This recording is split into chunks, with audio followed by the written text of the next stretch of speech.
dumako tayo mismo dito kay Congresswoman Luistro, mga bossing. Mabigat to, no? Sinagot po lahat ng ipinaparatang ni Inday Sara Duterte sa kanya na may utang daw po si Congresswoman Beatrix Luistro.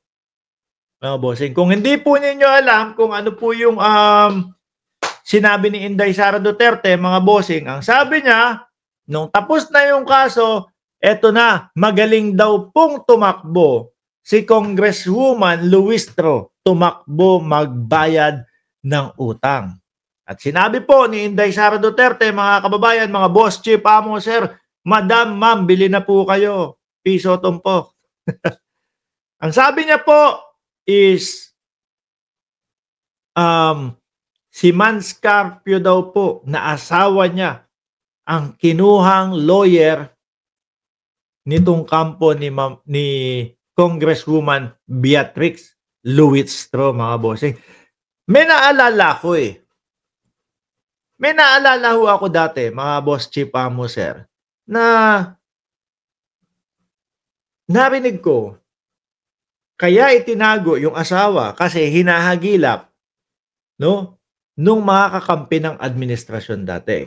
I-correct niyo po ako kung mali ako, no, pero narinig ko po yung balita na yon, mga bossing. Ngayon, ang unang tanong ko, paano masasabi na si Mans Castro, si Mans Castro, na si Mans, mga kababayan, Mans Carpio, ang kukuhaning lawyer, kumbaga, son-in-law ni dating Pangulong Duterte yun eh. Di po ba? Paano yun? Di ipapatalo lang yun kung sakali. Kasi ganito, ganyan. No. Talo to. Ganun. Siyempre, sino kakampihan talaga nun? Diba? Pakinggan po natin si Congresswoman Beatrix Luistro. Ito po yung mismong resback niya kay Inday Sara Duterte. Yan, ayan po si Congresswoman. O, game. Sa huli, nais ko lamang po magbigay ng mensahe kaugnay ng naging pahayag ng ating Vice Presidente kahapon sa sortie ng ating katunggali. Mawalang galang po, hindi po buwaya ang Congresswoman ng Batangas 2nd District. Ayan. Nagtataka ho ako, mga boss, chief, amo, sir, no?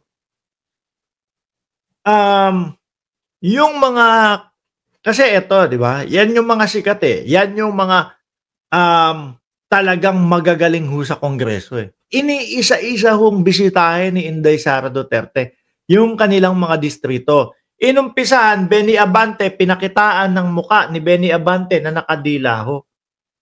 Siguro ang akala ni Inday Sara Duterte, kapag pinakita ko tong nakadila si Benny Abante, mawawalan na ng gana yung mga distrito yung mga kadistrito niya na iboto siya. No? Siguro parang tipo, magulat kayo. Hindi naman ho nakakagulat. Yung kay Benny Abante naman ho, mga kababayan, nakapost yun sa Facebook niya. No? Kaya walang dapat ikagulat. Di ba? Mga bossing. Ngayon, sinunod, Joel Chua. Pinuntahan din Kaya lang, ang narinig ko naman doon, imbis na talagang yung mga banatang pamplataporma de gobyerno, wala naman pong ganun kasi. Sabi lang, eto, apple niya ito, bigay mo to kay Joel Chua, isaksak mo sa bibig niya hanggang mamatay. Siguro akala ni Vice Presidente, pagka ganun yung mga banat niya, no, sa pangangampan niya, maipapanalo. Para ho sa akin, imbis na panalo na sana, no, yung mga pinuntahan niya. Kay Yorme, dami nagsabi, okay na sana sa akin si Yorme, kaso bigla pang tumawag ng hugot. Kaso nagugot pa, ayan, parang nadismaya tuloy kay Yorme. Imbis na itutuloy yung boto kay Yorme, nakita si Inday Sara Duterte, na-dismaya ako kay Yorme. Pag-iisipan ko muna ulit. Di po ba? O, sabi ni Julia Magbanwa. O, tama po, tinago ni Luistro ang asawa niya dahil tanim ebidensya ang mga kalaban ni Luistro sa kaso nito. Alam ni Luistro na mapahamak ang mister niya.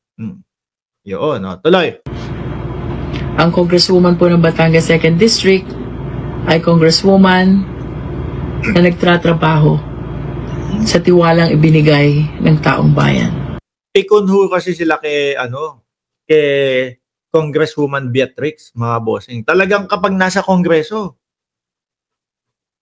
di ba? Naiipit sila eh. Si Roque. Kaya nga ubabot sa punto na nagtago si Roque eh. Oh, di ba? Naipit na si Roque eh. Pangalawa po, ayan na. ang Council of Record po ng aking asawa sa mga fabricated cases of rape na kanyang pinagkaanan ay si Attorney Nilo Divina ng Divina Law Office. Oh, Divina Law Office. Yan o yung sinasabi ko sa inyo, mga bossing, yung ibinlag ko kahapon na kailangan bago magsalita si Inday Sara Duterte, asan ba? O, eto. Kunyari, papel to. Eto pong papel na to, hindi to papel ha, plastic to. Kunyari lang, example lang natin. Eto pong papel na ito. Eto po yung dokumento. Eto po yung pinirmahan namin. No? Nakasaad po kung magkano yung acceptance fee ng aking asawa doon sa kaso ng kanyang asawa. Nakasaad po sa ilalim kung magkano po ang appearance fee. Tapos sa dulo, kapag kaparehas na kampo ay pumayag doon sa kasunduan, maglalagdaan po. Yan po yung sinasabi ni Congresswoman Luistro. Bakit ko ho alam? Hindi ho ako lawyer, pero ilang beses na po ako, no? Actually, kahapon nakita ko nyo naman, di ba? Nakakabayad ko lang ng appearance fee. Oh, kakabayad ko lang ng appearance fee kasi kakasuhan namin yung RAC diyan sa Antipolo. No? Yung RAC na nagbebenta ng lupa, oh. 'Di ba? Kayo 'yun, kakasuhan naman talaga namin kayo eh. Ayo, kakabayad ko lang ng acceptance fee. Oh, 'di ba? Kaso walang maipakitang ganun si Inday Sara Duterte. Style Maharlika. Ngawa. Paano ngayon niya sunog, mga bossing? Pag nagpakita si Congresswoman Beatrix Luistro nung kasunduan niya o kasunduan ng asawa niya at nung Divina Law Firm, ipinakita, eto po kasunduan namin. Sa kami po ang kinuhang abogado nila. Sunog! Si BP Sara. Di po ba? Tira, pasok na naman yata yun Tuloy. And my two good friends, Attorney Johnny Magboo and Attorney Bong Panganiban. Aha.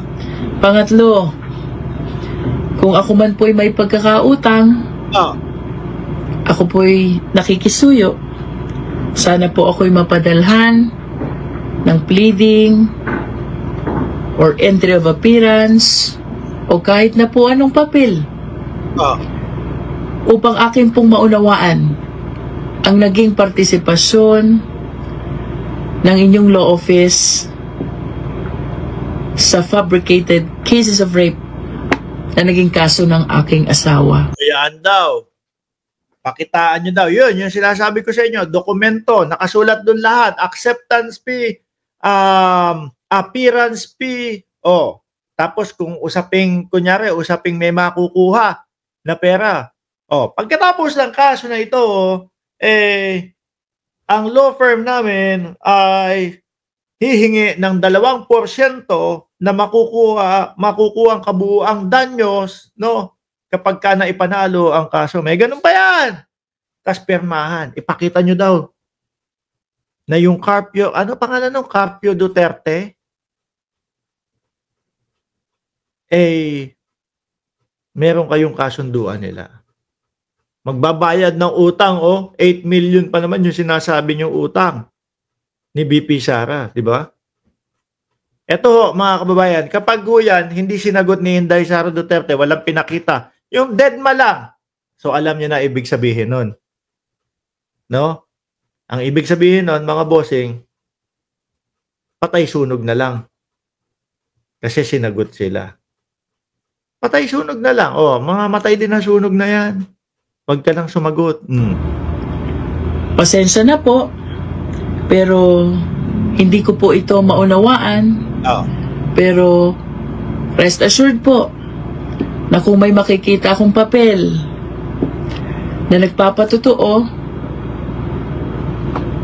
na naging bahagi po ang inyong law firm or law office sa mga kasong napangkit, pagsisikapan ko po na bayaran ang sinasabi niyong utang.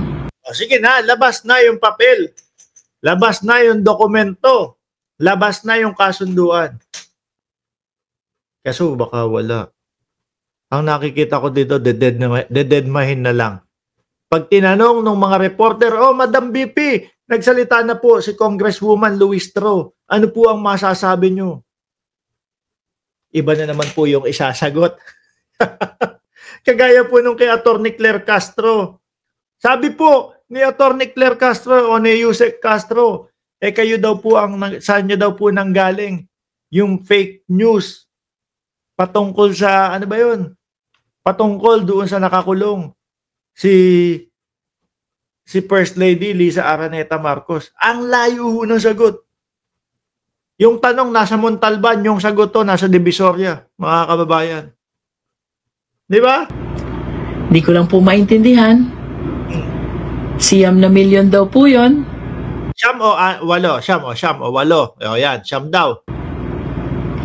Kung wala namang entry of appearance, wala ding pleading, para pong ang hirap maintindihan kung saan nanggaling ang siyam na milyon na pagkakautang.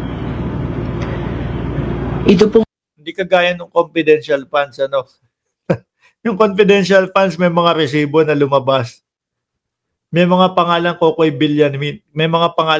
Villamin, at yun po galing po sa Office of the Vice President at sa Department of Education, mga bossing. Isinabmit po sa COA. Ang aking pagsagot ay hindi po para sa aking sarili. Ako po'y sumasagot sa mga naging pahayag ng Vice Presidente kahapon dahil obligasyon ko po na alagaan ang dangal ng aking mga kababayan dito sa Batangas 2nd District. Ayan. Hindi, tsaka tayo din mga boss chipa mo, sir. No? Naliliwanagan tayo kung ano yung katotohanan. Hindi tayo, ganyan pala si Luistro. Hindi pala nagbabayad ng utang yan. Di ba? At least nalalaman natin yung magkabilang panig. Ngayon, titimbangin natin yan. Sino talaga ang nagsasabi ng totoo? Baka mamaya si Congresswoman Luistro maglabas na. Ito po, yung kasunduan ng Divina Law. Diyan si Atty. Buko. Diyan yung yung kay Vic Soto, mga kababayan. Vic Soto versus Daryl Yap. Di ho ba, mga bossing?